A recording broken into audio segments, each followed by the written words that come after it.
Atenção! Pare! Ouça! Deus vai falar com você. A partir de agora, entra no ar. 15 minutos com Deus. Povo de Deus, estamos chegando à paz do nosso Senhor e Salvador Jesus Cristo. É bom ter a sua audiência, a sua companhia. A partir de agora, juntos aqui na sua rádio, teremos mais 15 minutos com Deus. Evangelista Aguinaldo Gomes, contigo, e você é o nosso convidado a aumentar o volume do rádio, chegar mais perto para conferir esta programação. Hoje eu quero falar da história de Caim e Abel. Não vou pegar aqui nenhum texto base, pra gente falar da história de Caim e Abel, mas de qualquer forma é uma história que está na Bíblia, na palavra de Deus. Você pode estar pensando que a história de Caim e Abel não tem nada a ver com a nossa realidade ou com a sua realidade. Você nunca chegaria ao extremo de matar alguém por pura raiva. Jesus nos ensinou que essa história tem muito mais a ver conosco do que imaginamos. Quando nos iramos contra alguém, quando desejamos o seu mal, quando o invejamos, já o assassinamos em nosso coração. Sabia disso? Então, quem foram Abel e Caim, ou Caim e Abel? A Bíblia nos fala que Adão e Eva tiveram filhos após serem expulsos do Jardim do Éden. Primeiro, Eva concebeu Caim e depois Abel. Abel se dedicava a cuidar de ovelhas, enquanto Caim era agricultor. E aí, certo dia, Caim ofereceu a Deus alguns produtos de sua agricultura e Abel ofereceu o seu melhor cordeirinho. Deus agradou de Abel, mas rejeitou a oferta de Caim. Com isso, Caim ficou furioso e teve inveja de seu irmão. Deus tentou conversar com Caim, dizendo: "Por que você está com raiva?" Deus fez uma pergunta para ele, algumas perguntas. Ele perguntou: "Por que você está com raiva? Por que anda carrancudo? Se tivesse feito o que é certo, você estaria sorrindo. Mas você agiu mal. E por isso o pecado está na porta, à sua espera. Ele quer dominá-lo, mas você precisa vencê-lo." Está lá em Gênesis, no capítulo 4, a partir do versículo 7. Depois destas coisas, Caim ele convidou seu irmão para ir até o campo, e foi ali que aconteceu que ele matou o seu irmão. Caim matou Abel através desse convite aí. E aqui eu quero abrir um parêntese e dizer para você, meu irmão, minha irmã, você que nos ouve, tenha cuidado com certos convites. Você precisa estar atento a certos convites. Tem convites que nos levam à morte. Uns convites nos levam à morte espiritual, outros convites nos levam tanto à morte espiritual quanto à morte carnal, como aconteceu aqui no caso de Abel. Então tome muito cuidado com determinados convites. Quem sabe você tem recebido convites para fazer coisas erradas, para praticar aquilo que é desagradável a Deus. Cuidado. Isso pode te levar à morte espiritual. E tome muito cuidado ainda, como eu já disse, porque tem certos convites que levam à morte carnal também, assim como aconteceu aqui nesse convite de Caim. E aí Deus encontra Caim e pergunta a ele: "Por que você fez isso, Caim? O seu irmão da terra clama a mim por vingança. De agora em diante você não colherá mais nada da terra. Você irá andar errante pelo mundo. E Caim respondeu a Deus: não vou poder suportar esse castigo, porque quem me encontrar vai me matar com certeza. Isso não vai acontecer, pois se alguém matar você, serão mortas 7 pessoas da família dele como vingança. Gênesis capítulo 4, verso 15. Em seguida, Deus lhe colocou um sinal para que, se alguém o encontrasse, não o matasse. Caim saiu da presença do Senhor e foi morar em Nod, localizado a leste do Jardim do Éden. E aí, de repente, você pode estar perguntando agora: mas por que Deus rejeitou a oferta de Caim e aceitou a oferta de Abel? Ei, há muitas especulações a respeito. E aqui eu quero trazer para você as principais linhas de pensamento. Veja bem que Deus se agradou mais da oferta de Abel porque ele tinha uma clara preferência por sacrifício de carne, ou seja, sangue, do que frutas e verduras. O sangue seria o alimento reconciliador entre ele e os homens. Abel fez exatamente o que Deus pediu. Em oposição a Caim, que inventou algo de sua própria cabeça. A reação de Deus não tem nada a ver com o sacrifício, mas com o caráter dos dois homens, daqueles dois irmãos. De acordo com 1 João, Caim sempre foi malvado e isso justificaria a rejeição que sofreu. A reação de Deus se justifica pela postura do coração de cada um dos irmãos na hora do sacrifício. Abel, ele agiu com fé. Dá uma olhada lá em Hebreus 11, verso 4. Ao passo que Caim não estava acreditando no significado de seu sacrifício.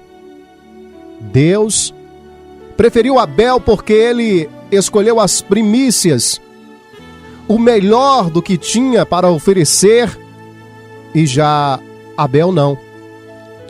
Obviamente, algumas das hipóteses podem ser compreendidas conjuntamente.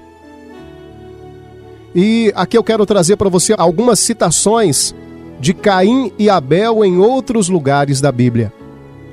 1 João 3, verso 11 e 12, vai dizer assim: porque esta é a mensagem que ouviste desde o princípio, que nos amemos uns aos outros, não como Caim, que era do maligno e matou o seu irmão. E por que causa o matou? Porque as suas obras eram más e as do seu irmão justas. 1 João 3, verso 11 e 12. Aí em Hebreus capítulo 11, verso 4, como eu já citei essa referência aqui, um pouquinho antes, vai dizer assim: foi pela fé que Abel ofereceu a Deus um sacrifício melhor do que o de Caim. Pela fé ele conseguiu a aprovação de Deus como homem correto, tendo o próprio Deus aprovado as suas ofertas. Por meio da sua fé, Abel, mesmo depois de morto, ainda fala. Que maravilha!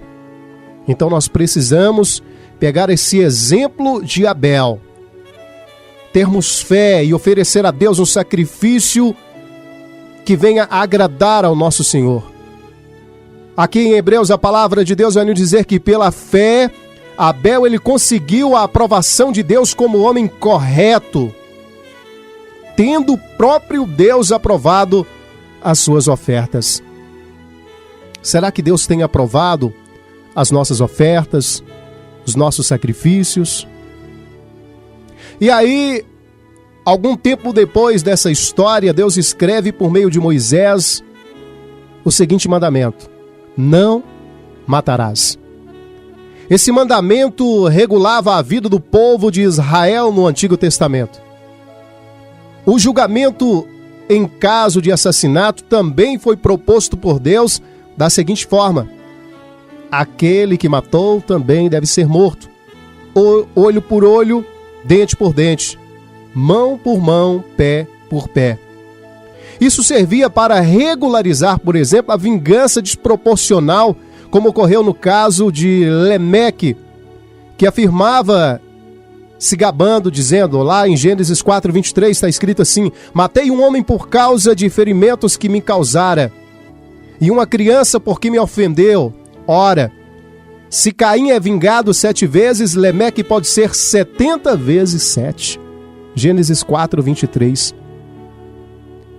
E aí, logo depois, com o passar do tempo, Jesus trouxe ainda mais luz para compreendermos como Deus enxerga o assassinato. E aí ele ensina em seu sermão, dizendo: vocês ouviram o que foi dito aos pais de vocês, não matarás. Aí Jesus fala assim: eu porém vos digo que todo aquele que se irar contra o seu irmão será réu de juízo.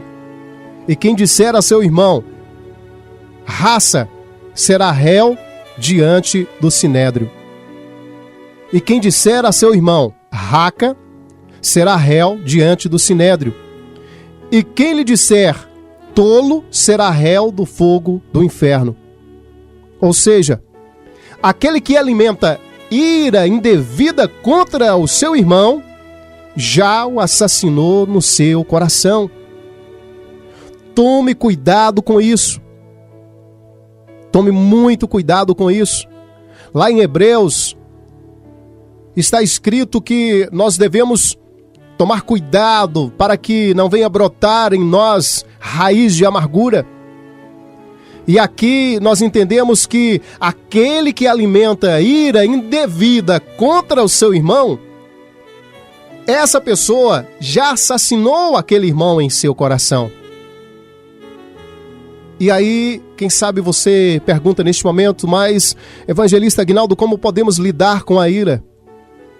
Veja bem que o sentimento que causou a tragédia na história de Caim e Abel foi a ira indomada de Caim. Quando Deus percebeu essa ira, ele o advertiu dizendo: o pecado jaz à porta, mas cumpre a ti dominá-lo. Domina o pecado. Se Caim tivesse dominado o pecado, aquilo não teria acontecido. A ira jamais pode ser senhora da razão, não. A ira não pode ser senhora da razão.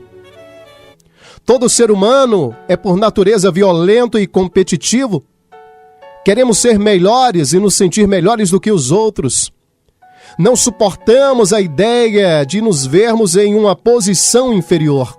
Como Caim, não conseguimos enxergar o outro sendo honrado por Deus em detrimento da nossa própria glória. Muitas das vezes, as pessoas ficam iradas. Mas fulano ganhou isso, fulano foi abençoado com isso, fulano isso aqui, fulano não sei o quê. As pessoas, ao invés de se alegrar com a alegria do outro, não. As pessoas ficam furiosas. O conselho de Deus para nós continua sendo o mesmo. Cumpre a ti dominar o teu sentimento. E tendo feito isso, poderemos viver como verdadeiros irmãos. Nós precisamos dominar os nossos sentimentos, principalmente aqueles sentimentos que nos causam inveja, rancor, aquilo que nos traz destruição. Esses, principalmente, é os que mais devem ser controlados, porque o conselho de Deus para nós continua sendo o mesmo nos dias de hoje, para todo sempre. Cumpre a ti dominar o teu sentimento. Cumpre a ti dominar a tua ira. Meu querido, cuidado. Cuidado com essas coisinhas bobas que você vem se irando. Quem sabe você já fez tanta besteira por irar, com coisas que não valem a pena. Cuidado. A palavra de Deus vai nos dizer assim que devemos tomar cuidado para que não sejamos privados da graça de Deus por causa das raízes de amarguras que brotam em nosso coração e nos contaminam. Assim como Caim, ele foi contaminado pela ira e chegou ao ponto de matar o seu irmão.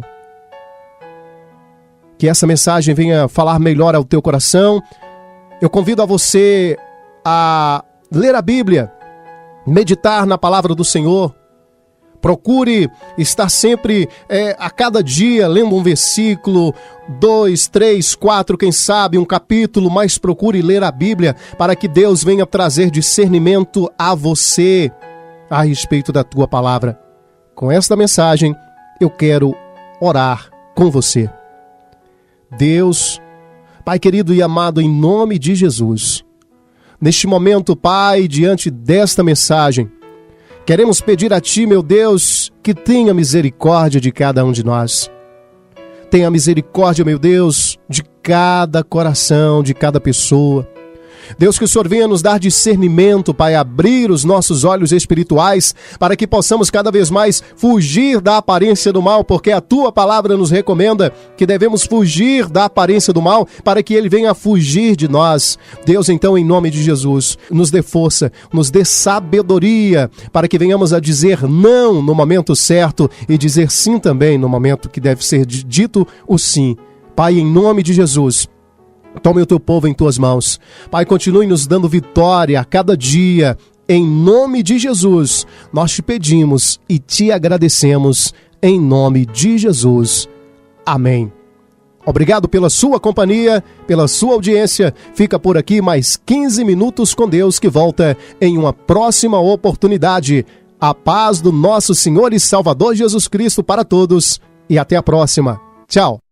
Você acabou de ouvir 15 minutos com Deus.